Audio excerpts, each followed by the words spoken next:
یک جوانی در صفحه اینترنتی خود می نویسد: این نامه من برای آنهایی که والدینشان در حیات هستند، خصوصا مادرشان.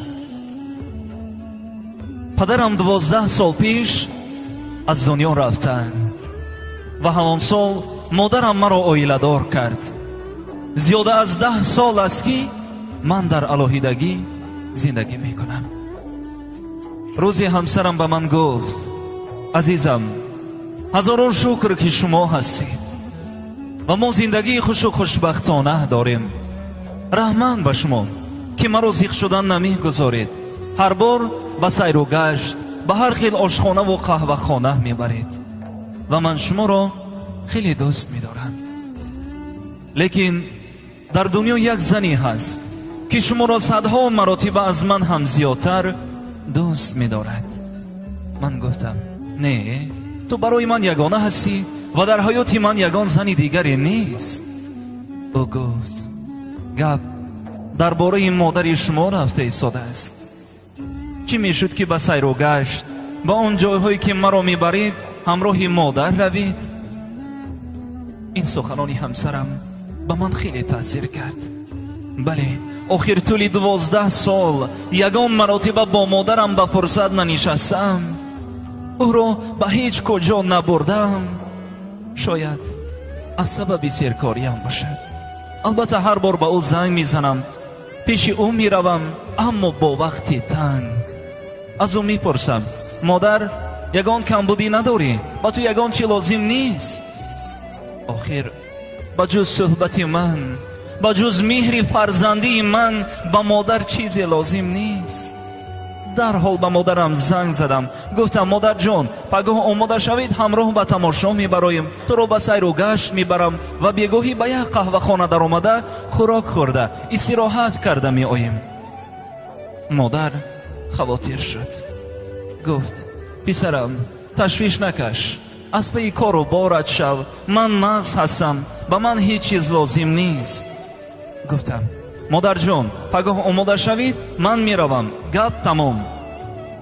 به روز دیگر به خانه این مادر رفتم. دیدم که مادرم مرا در پشت تیرزه انتظار است. او چنان یک کرته زیبا پوشیده بود که من 12 سال مادرم را این خیلی زیبا ندیده بودم.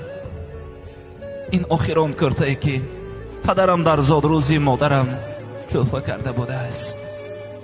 ما با مادر خیلی سیر و گشت کردیم، به همه جایهای زیبای شهر رفتیم، رسم گرفتیم و شام هم نزدیک شد.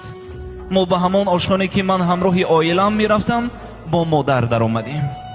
پیش خدمت به ما نامگوی خوراک ها را آورد.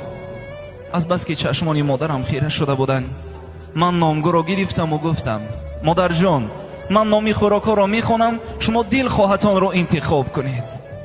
و یک به یک نامی خوراک ها را خواندم. مادرم خاموش به من نگاه کرده تبسم می کرد. فکر کردم مادرم سیر باشد یا این خوراک ها به او معقول نشدند.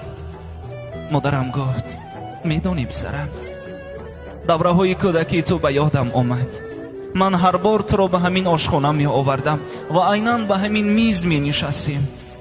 از بس که تو خرد بودی، خوانده نمی توانستی، نام خوراک را من می خواندم، تو انتخاب می کردی. اشک از چشمانم جاری شد. ما با مادر یک جای خوراک خوردیم. درباره شادروان پدرم درباره کودکی های من نقل کرد. مادرم گفت: پسرم، رحمت به تو، من خود را خیلی خوشبخت می حسابم زیرا چنین فرزند دارم. و گفت: پسرم، دفعه آینده من تو را همراه عائلت به اینجا تکلیف می کنم و این دفعه ضیافت از حساب من است. و تبسم کرد. من او را برده به خانه ماندم. بعد به خانه خود رفتم که همسرم گفت: سیر و گشت چه خیل شد؟ استراحت ناز گذشت؟ مادر خرسند شدند؟ گفتم: رحمت به تو همسری عزیزم، اگر تو مرا هشدار نمی کردی و به من همین مصلحت را نمی دادی، من خود با تشویش کار و باری حیات آواره شده به مادرم اهمیت هم نمی دادم. از بین ماهی نگذشته مادرم از عالم درگذشت. چنان غم و غصه مرا فراگیر شد که گویا زمین و آسمان به همدیگر برخورده باشند. فکر کردم مرگ مادر برای من جزایی بود که او را در حیات قدر نکردم. شب و روز فکر میکردم که یگان لحظه را به یاد دارم که کمی هم باشد به دلم تسکین بخشد. همان لحظه که با مادر نشسته خوراک شام خورده بودیم به یادم آمد که گفته بود رحمت به تو پسرم، من از تو راضی هستم، از تو راضی هستم. انا همین سخن مادر به من صبر و تمکین بخشید. دیری نگذشته از همان آشانه که من همراهی مادر نشسته بودیم یک کاغذی آمد که نوشته شده بود پسرم، من از تو روسی به این آشخانه آمده برای یک خوراک شام مبلغ داده آمدم. اگر من ناگاه از دنیا گذشته مانم تو همراهی همسرت به اینجا بیا و رحمت به همسری تو که به من این شام ناتکرار را تحفه کرد. بیچاره مادر در لحظه های آخرین حیات خود هم به وعده خود وفا کرد.